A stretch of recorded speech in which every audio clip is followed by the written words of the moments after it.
G'day guys! Today I wanted to talk to you about the recent balanced data slate that has impacted the Chaos Space Marines so heavily.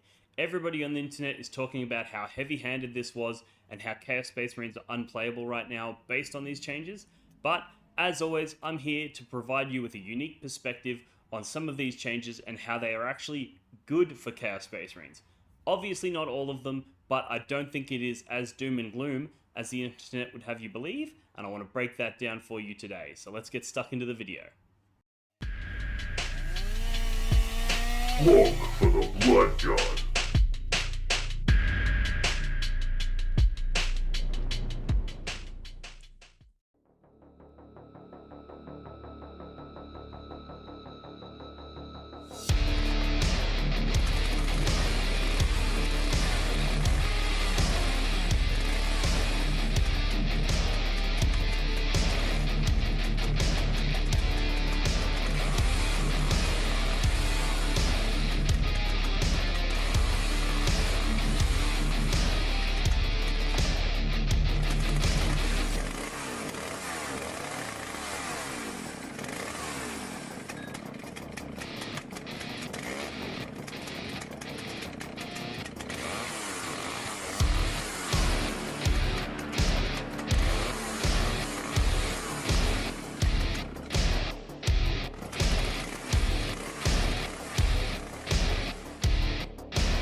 Alrighty, so I won't go at length about the changes because I'm sure you will have read these in other places already by now, as it's been almost a week since the Dataslate changes came out. However, I will basically touch on them, that there was a few different changes to the stratagems. For example, the reroll hits and wounds stratagem is now exclusively for undivided units, and it no longer provides the reroll hits, just the reroll wounds. That's one of the big changes. The Nurgle stratagem was another big change. Then there were some rules changes, for example, a Cursed Cultist going to only a single OC and only being able to resurrect once per battle round, essentially, once in your command phase, as opposed to in yours and your opponent's, going back and forth. And then there was also a slathering of points cost increases. So, for example, Forge Fiends going way up, Chosen going up, Chaos Lords going up, a Cursed Cultist going up. So all of the things that we have come to know as staples for the Chaos Space Marine faction have all gone up in a big way, which has had a massive detrimental impact to those top meta lists. But one of the things that I think people are overlooking is that often when you have a top tier faction, there are other units that are not being considered that are exceptional units. They're just being overlooked by the fact that there are other units that are absolute S tier units, like Chosen, for example. So a quick example of this is things like Possessed. Possessed didn't get touched in this data slate, and as far as I'm concerned, Possessed are still exceptional value for what you get. So even though, yes, Chaos Space Marines took a massive kick in the dick, they are still very powerful with their other units. So another example of this is a Predator Annihilator with all the las cannons, Mark of Nurgle, so it's getting sustained hits on a 5+. That is still a very powerful and effective tool for the 130 odd points. And one of the things that didn't get touched in this data slate was the Pacts of Chaos, the Dark Pacts. And they, as far as I'm concerned, are the core of the strength of this faction. So even though things like the Forge Fiend has been nerfed, the things like the Vindicator and the Predator still fill a similar enough role and are still effective enough, and the fact that they retained these Dark Pacts means that other units are going to rise to the surface. And in my opinion, a persistent Chaos Space Marine player who decides to stick with it and weather the storm is going to be able to find new combinations and new units that are going to perform exceptionally well on the tabletop. Further to this, you're going to see a lot of the bandwagon jumping type of players disappear. Now that they can't just spam a Cursed Cultist into easy wins, you're going to see a lot of people stop playing Chaos Space Marines, which means they're going to become less relevant in the meta, people are going to spend less time countering them, and as a result, they're going to become more powerful. So an example for this, and one of the things that I think has become a clear favorite post-Dataslate, is Chaos Terminators. And the reason that I think they're fantastic is they have reroll hits inbuilt into their datasheet, which means the stratagem to reroll all hits and wounds isn't nerfed on them, because now it's only reroll wounds, but you already have reroll hits. So those Chaos Terminators are still going to put out exceptional value.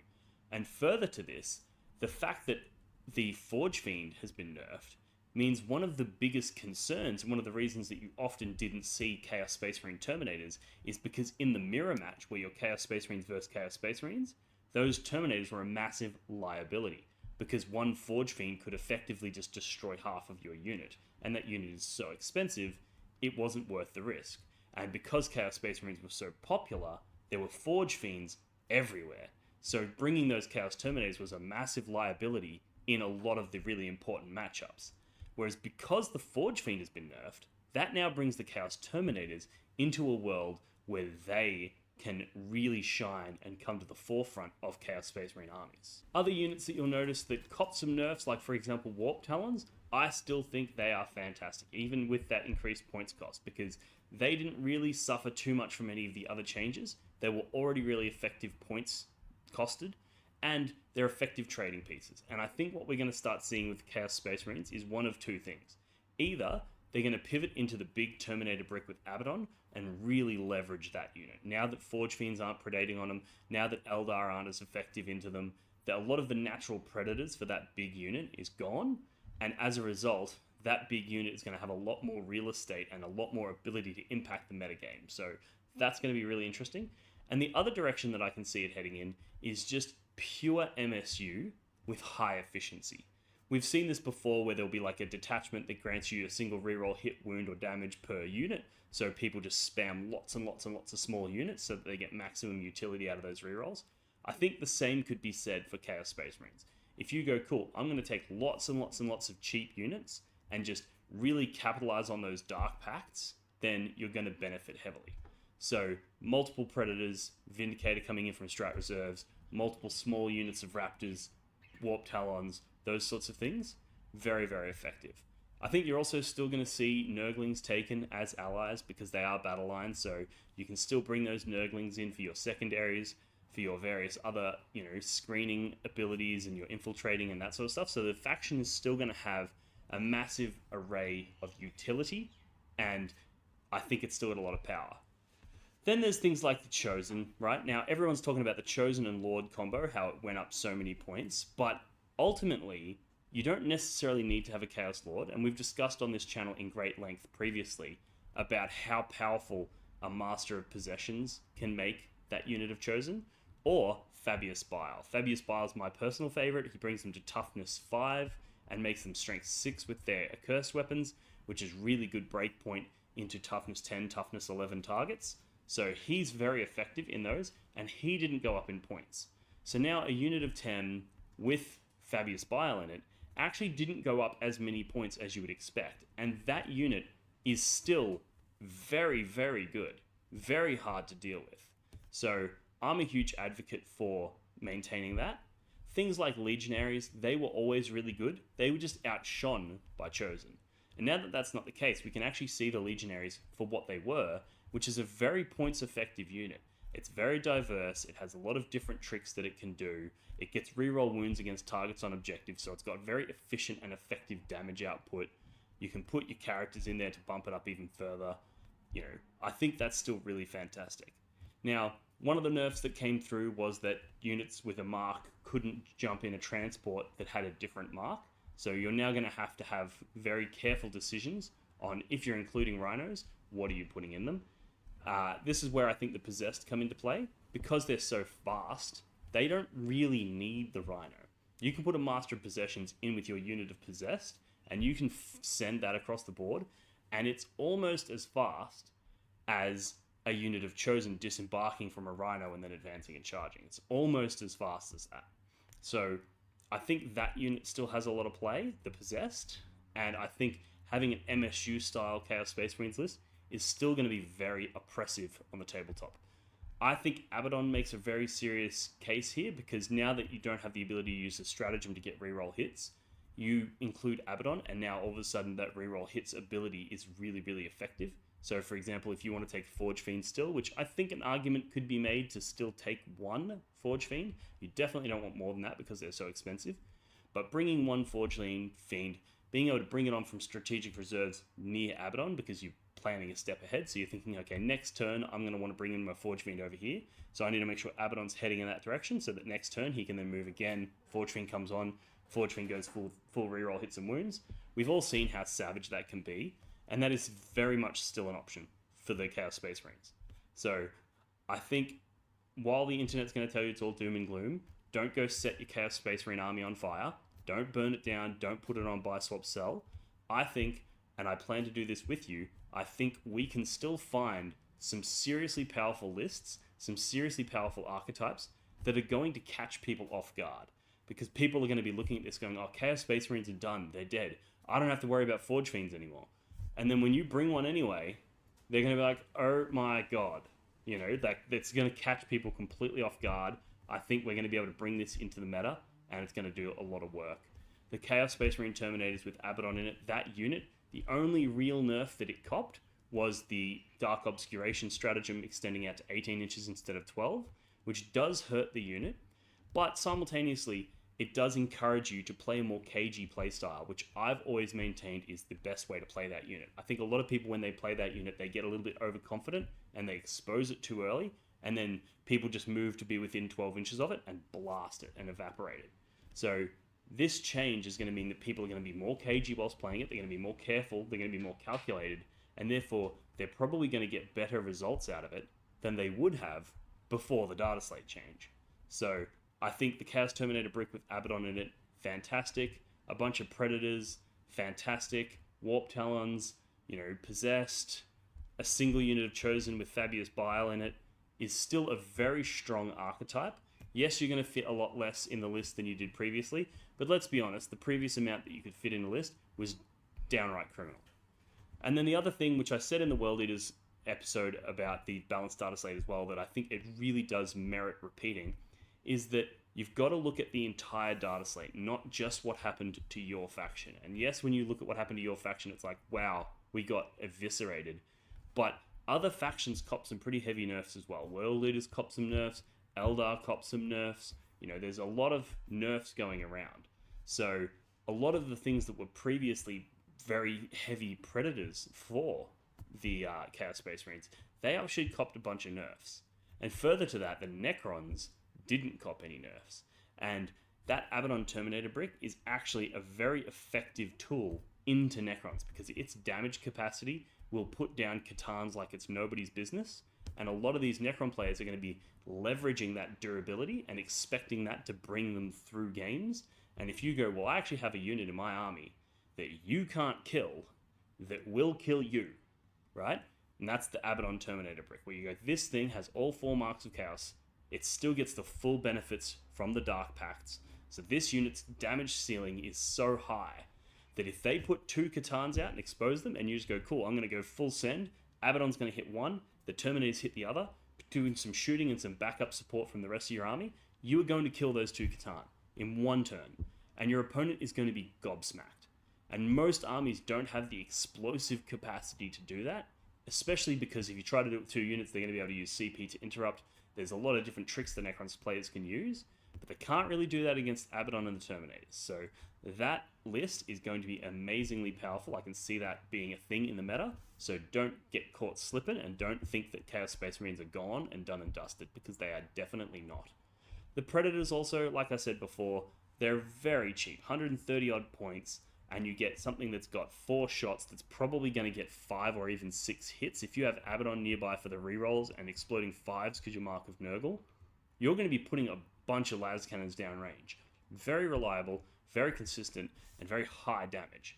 And then in return, if your opponent goes to shoot it, they have to get within 18 inches of your Predator, which means they have to get very close to Abaddon and the Terminators. And if they do that, they're vulnerable, right? So you're probably going to get several turns out of that Predator. So it's not a Forge Fiend, it's not the same thing, but I think it's pretty close to an equivalent, especially considering now that it's 70 points cheaper. Being able to just take a single Predator with all the las cannons and just go, cool, this thing deploys on my home objective somewhere safe. Turn 1, it comes out whichever direction it needs to draw lines, and it just starts raining las cannons on people.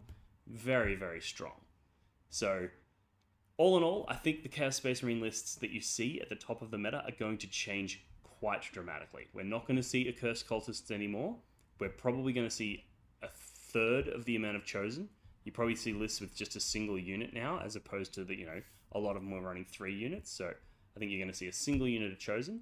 You're going to see less reliance on transports and more reliance on independent fast units. So things like Possessed that are independent, they're fast, they don't require support, they just go in and do their work.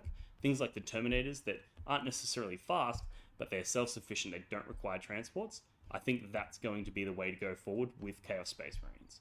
So yes, I'm not discounting the fact that we got nerfed pretty hard.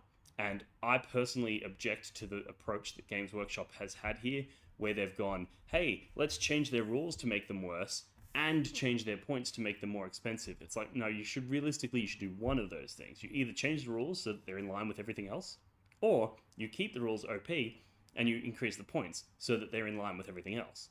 But what GW seems to have done, and they did a similar thing with the World Eaters, is they've done both.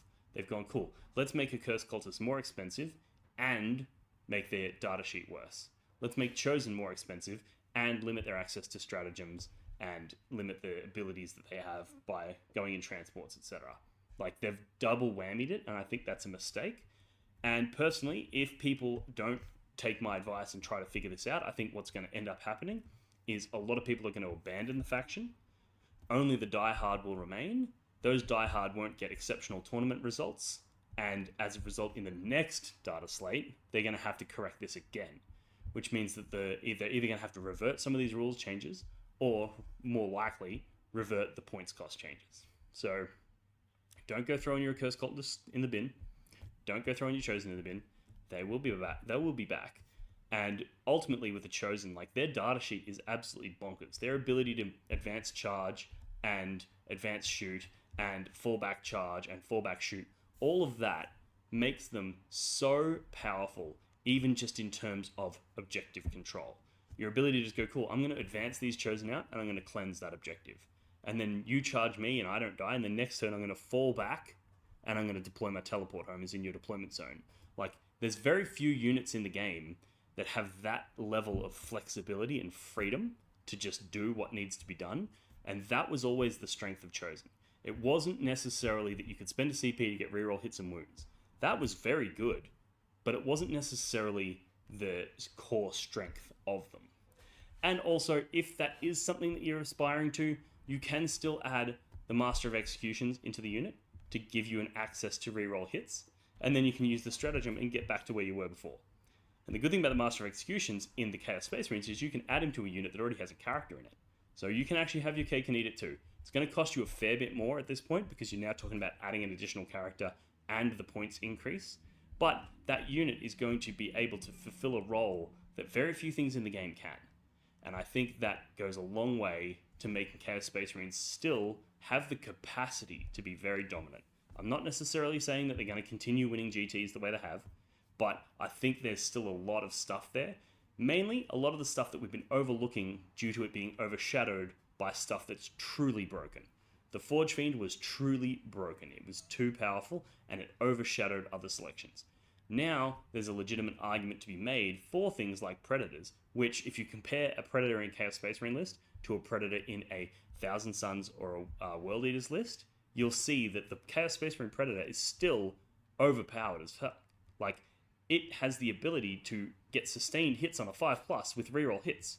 That's bananas on las cannons.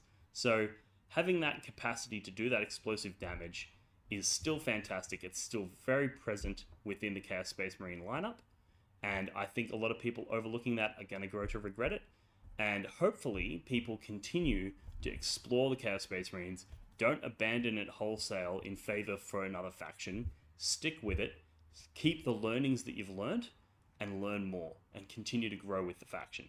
That would be my advice, and I really hope to see you guys continue to do that. I know that that's something that I'm going to continue to work on, is making sure that I keep going with the Chaos Space Marines and the World Leaders despite the balanced data slate changes, because I think we still have a lot of power and a lot of capacity to win these big tournaments. So that's where we're at. Thank you for tuning in. I also just wanted to say a quick thank you to the supporters over on Patreon. I've just recently bought a new microphone thanks to you guys, which is hopefully going to help improve the quality of these videos and prevent instances where the microphones go flat during a video and then I have to refilm the whole thing, which has happened to me more times than I care to count. So hopefully this new microphone is up to scratch, and I very much appreciate your support. And if you'd like to continue to support or add to the support over on Patreon, please do so. It helps me increase the quality of this content every time I do a video. So thank you very much. Thanks for tuning in, and I'll talk to you in the next one. Cheers. Do your objective markers ever get lost behind terrain or other models and become difficult to see? Do they ever get bumped and accidentally moved during a game? And do they ever spark arguments about distances? Well, not anymore. Introducing the blog for the Blood God, not even remotely patented neoprene objective markers. Made from the same material as astronaut suits, or maybe military equipment, or probably neither of those things, this 2mm thick neoprene synthetic rubber is tear resistant, water resistant, and is designed to last. But that's not all. The blog for the Blood God, not even remotely patented neoprene objective markers come in a variety of different designs and styles to suit any faction represented in the Warhammer 40,000 universe. These objective markers are a perfect gift for yourself or a friend, and are a perfect way to flex and show your opponent that not only are you a smarter, cooler, and better 40k player than them, but you also have more disposable income than they do. For the low price of $25, you'll get not one, not two, but 6 neoprene objective markers, perfectly designed for 10th edition Warhammer 40k. The Warhammer community suffers from some of the most prohibitively expensive essentials in the world, especially Australian content creators. Every single day, Dean wants to create content, but he can't. Suffering from old, worn-out brushes, expensive model kits, and costly software and equipment, he can't endure much longer. Just look at this dirty paint water. Would you drink this? Would you let your child? Even a small monthly donation can help provide Dean with clean paint water, basic tools for survival, and access to life-saving information and education. So please, follow the links in the description below and find out how you can sponsor a mad cunt like Dean today and end the suffering. Suffering that is cruel